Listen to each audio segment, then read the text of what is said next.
Panorama group, जो सोचता है वो करता है। आपके अपने सपनों का आशियाना।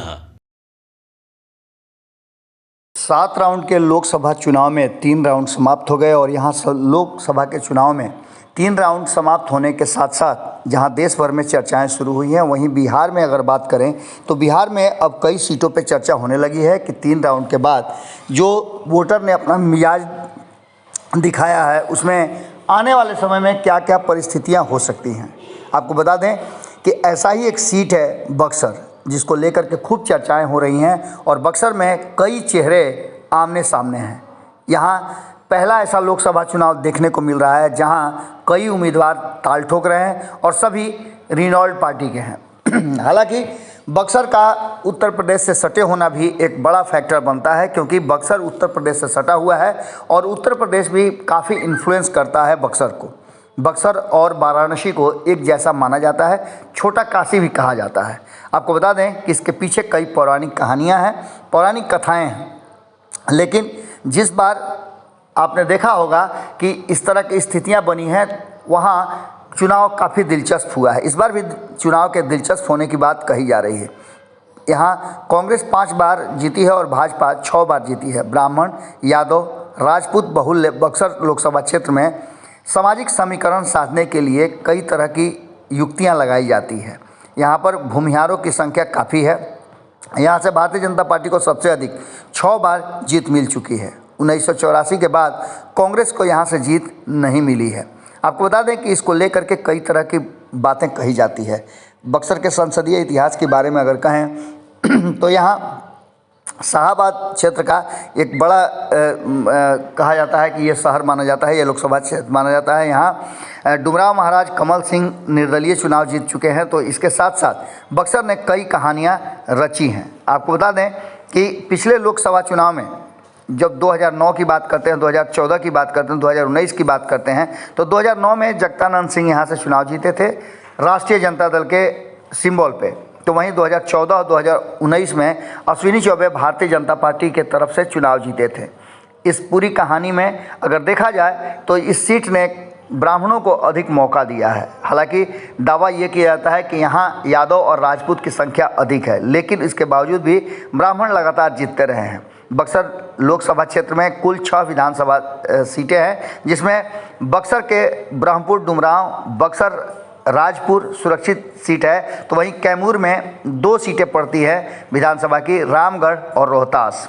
2020 के दौरान रामगढ़ से सुधाकर सिंह, ब्रह्मपुर से शंभूनाथ यादव, दिनारा से विजय मंडल राजद प्रत्याशी के रूप में विजयी हुए थे। तो 2 सीटों पर कांग्रेस को जीत मिली थी, जिसमें बक्सर से कांग्रेस के संजय कुमार तिवारी एक बार फिर से जीते थे, जो मुन्ना तिवारी के नाम से जानते हैं, और राजपुर से विश्वनाथ राम की जीत हुई थी। डुमरांव से CPI ML के उम्मीदवार अजीत कुमार सिंह जीते थे। यहाँ भी लड़ाई 2020 में कड़ी हुई थी। जातीय समीकरण की अगर बात करें तो यहाँ जातीय समीकरण में जो संख्या सामने नजर आती है उसमें ब्राह्मण मतदाताओं की संख्या 4 लाख से ज़्यादा है। इसके बाद यादव वोटर 3.5 लाख के आसपास आते हैं। राजपूत मतदाताओं की संख्या 3 लाख और भूमिहार मतदाता 2.5 लाख हैं। बक्सर लोकसभा क्षेत्र में मुसलमानों की आबादी भी 1.5 लाख के करीब है। इसके अलावा यहाँ कुर्मी, कुशवाहा, वैश्य, दलित और अन्य जातियाँ भी बड़ी तादाद में है, जिसमें सहनी और मल्लाह समाज के लोग भी अपनी भूमिका बड़ी रखते हैं। आपको बता दें कि इन सारी चीज़ों को लेकर के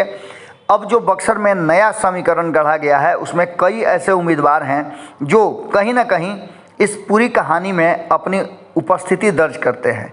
इस बार खास करके भारतीय जनता पार्टी ने एक बड़ा प्रयोग किया है और अश्विनी चौबे के जगह युवा और तेज तर्रार अपने नेता मिथिलेश तिवारी को यहाँ भेजा है। तो वहीं सुधाकर सिंह राष्ट्रीय जनता दल से चुनाव लड़ रहे हैं। हालांकि आपको बता दें कि एनडीए और इंडिया गठबंधन के बीच में एक जो विशेष अंतर है, जो कहीं ना कहीं मिथिलेश तिवारी को आगे लेकर के जाता है, उनके तरफ ग्राफ थोड़ा डाउन करता है, वो ये है कि उनके ग्राफ के बढ़ने का कारण सबसे बड़ा है कि एनडीए गठबंधन एकजुट नज़र आ रहा है।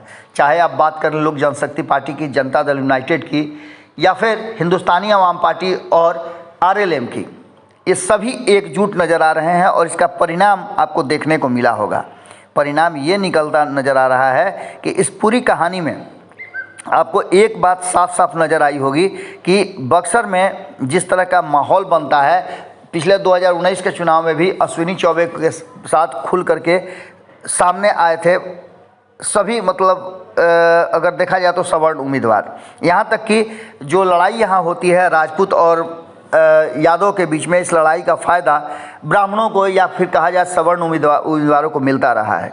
यहाँ पर अगर ब्राह्मण और भूमिहार समाज एक साथ मिल जाए तो 6.5 लाख वोट होता है और 6.5 लाख वोट जीत के लिए काफ़ी होता है। आपको बता दें कि इसके अलावे जो अन्य समीकरण हैं वो भी हावी हैं। कई फैक्टर यहाँ काम कर रहे हैं। यहाँ से अनिल कुमार चुनाव लड़ रहे हैं, यहाँ से और भी आनंद मिश्रा चुनाव लड़ रहे हैं। इसके अलावे भी कई ऐसे उम्मीदवार हैं जो यहाँ से चुनाव लड़ रहे हैं।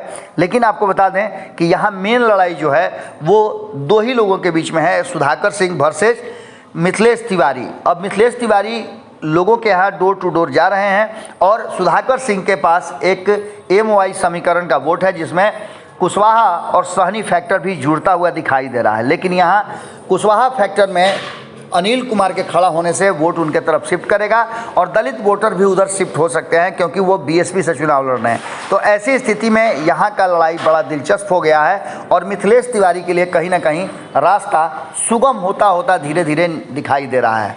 अब इस पूरी कहानी में क्या निकल करके सामने आता है जब 1 जून को यहाँ की जनता वोट करेगी और ये ऐसा क्षेत्र है जहां 1 जून को वोटिंग होगा और 4 जून तक रिजल्ट आ जाएंगे, यानी लंबा इंतजार नहीं करना है रिजल्ट के लिए। मिथिलेश तिवारी लगातार प्रयास कर रहे हैं, तो वहीं आपको बता दें कि प्रयास तो और भी कई लोग कर रहे हैं और उनकी स्थिति देखने को बनेगी क्योंकि आनंद मिश्रा भी कम प्रयास नहीं कर रहे हैं। तो वहीं सुधाकर सिंह को लेकर के भी ज़बरदस्त तैयारी चल रही है। देखना दिलचस्प होगा कि जब 4 तारीख को परिणाम आएगा तो क्या कुछ निकल करके सामने आता है। भीतर की कहानी यही है कि यहाँ मुकाबला चतुष्कोणीय है और ऐसे मुकाबलों में आप जानते हैं कि ट्रेंड चलता है, जो पहले से जीत करके आता है लगभग लोगों का रुझान उधर ही होता है और ख़ास करके राम मंदिर वाला फैक्टर बक्सर में बहुत ज़्यादा प्रभावी रहेगा। ये भी देखने को मिल रहा है क्योंकि राम की यहाँ से आस्था जुड़ी हुई है और रामायण राम सर्किट की बात करें तो बक्सर उसके लिए अपना एक अलग स्थान रखता है। जुड़े रहिए भारत लाइव के साथ, अगली खबर में जल्दी ही मुलाकात। पनोरमा ग्रुप, जो सोचता है वो करता है। अगर ये वीडियो पसंद आई और वह बिहार के राजनीति और बिहारियत से सरोकार रखेनी तो सब्सक्राइब बटन दबा के चैनल के सब्सक्राइब कर ली। ओजे एगो घंटी बा, ओकरा बटन दबा देला से कुल सटीक और मारक खबर रुआ मुफ्त में मिल जाई। अगर रुआ पत्रकारिता के हमनी के नया प्रयोग में सहयोग कर चाहतानी तो ज्वाइन बटन दबा दी। पेटीएम नंबर नोट कर ली 9386 816 700। धन्यवाद।